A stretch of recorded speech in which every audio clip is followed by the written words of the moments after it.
Hi, everybody, and welcome back to our story, Mrs. Piggle Wiggle. Yesterday, Hubert had friends over. They trashed the room. There was toys everywhere. His mother doesn't know how to have him pick those up, so she's contacting Mrs. Piggle Wiggle to see if she has any ideas.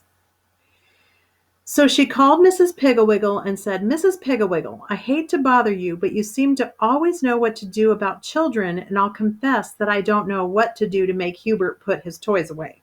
Mrs. Piggle Wiggle said, "Hubert is that sweet little boy with all those wonderful toys that his grandfather sends him, isn't he?" Mrs. Prentice said, "Why, yes, but I didn't know that you knew him." "Oh, yes," said Mrs. Piggle Wiggle. "Hubert and I are old friends. In fact, he's building an automobile in my backyard out of orange crates and empty tomato cans. Hubert's a very good carpenter." Hubert's mother thought of the two little automobiles with rubber tires, real horns, leather seats, big enough for two boys, and lights that turned on with a switch that Hubert's grandfather had given him. And she wondered why in the world would he want to build an automobile out of orange crates and tomato cans. She said, however, "So that is where he and Dickie go every afternoon. I certainly hope he behaves himself." "Oh, he does," said Mrs. Piggle Wiggle. "We are all very fond of Hubert. But this problem of his toys, let me see." Mrs. Piggle Wiggle was quiet for some time, and then she said, "I think that the best thing for you to use is my old-fashioned won't pick up toys cure. Starting now, don't pick up any of Hubert's toys. Don't make his bed. In fact, don't go into his room. When his room becomes so messy he can't get out of it, call me." Mrs. Piggle Wiggle said goodbye and hung up the phone. Hubert's mother, looking very relieved, went gaily about her housework, baked a chocolate cake for dinner, and did not say a word to Hubert. When he came home with 10 little boys, they all trailed upstairs to play in Hubert's room.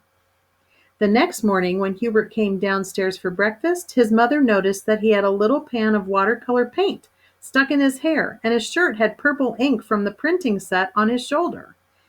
She said nothing, but tripped upstairs after breakfast and quickly shut the door to his room. The next morning, Hubert's mother had a little trouble shutting the door of his room, and she noticed that Hubert had circles under his eyes as though he had not slept very well.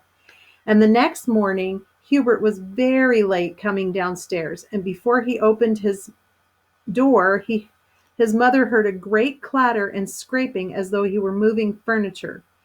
He had little builder bolts stuck to his sweater and 2 paint pans in his hair, and he was so sleepy he could barely keep his eyes open, and he had a red mark on one cheek.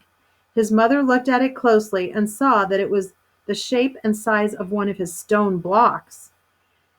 He must have slept with his head on one of the bridges. On the 7th day after Hubert's mother stopped putting away his toys, he did not come down to breakfast at all. About 11 o'clock, his mother became worried and called up Mrs. Piggle Wiggle. She said, "Good morning, Mrs. Piggle Wiggle. This is the 7th day of the old-fashioned won't pick up toys cure, and I'm worried. Hubert has not come downstairs at all this evening." Mrs. Piggle Wiggle said, "Let me see. The 7th day, it usually takes about 10 days, but Hubert has so many toys he would naturally be quicker." "Quicker at what?" asked Hubert's mother anxiously. "Quicker at getting trapped in his room," said Mrs. Piggle Wiggle. "You see, the reason Hubert hasn't come downstairs is that he cannot get out of his room." "Have you noticed anything different about him lately?" "Well," said Hubert's mother, "he looks as though he hasn't been sleeping well, and on the 4th morning he had a red blotch on his cheek, just the shape of one of his stone blocks." Said Mrs. Piggle Wiggle. "He probably can't get at his bed and is sleeping with his head on the blocks for a pillow." "But what will I do?" asked Hubert's mother. "How will I feed him?" "Wait till he calls for food, and then tell him to open the window. And you put a piece of rather dry bread and peanut butter on the garden rake. He will have to drink out of the hose. Tie it to the rake and poke it up to him." When Hubert's mother hung up the telephone, she heard a ruffled shouting from the direction of Hubert's room, and she hurried upstairs and listened outside the door. Hubert was shouting, "Mother, I'm hungry." His mother said, "Go over and open the window, dear. I'll be sending something up to you on the rake." Mrs. Prentice took the crusty piece of very old loaf of bread, spread some peanut butter on it, and took it around to the side of the house. Pretty soon, Hubert's window was raised about a foot, and a hand and an arm appeared. His mother stuck the bread on one of the tines of the rake and poked it up at the window.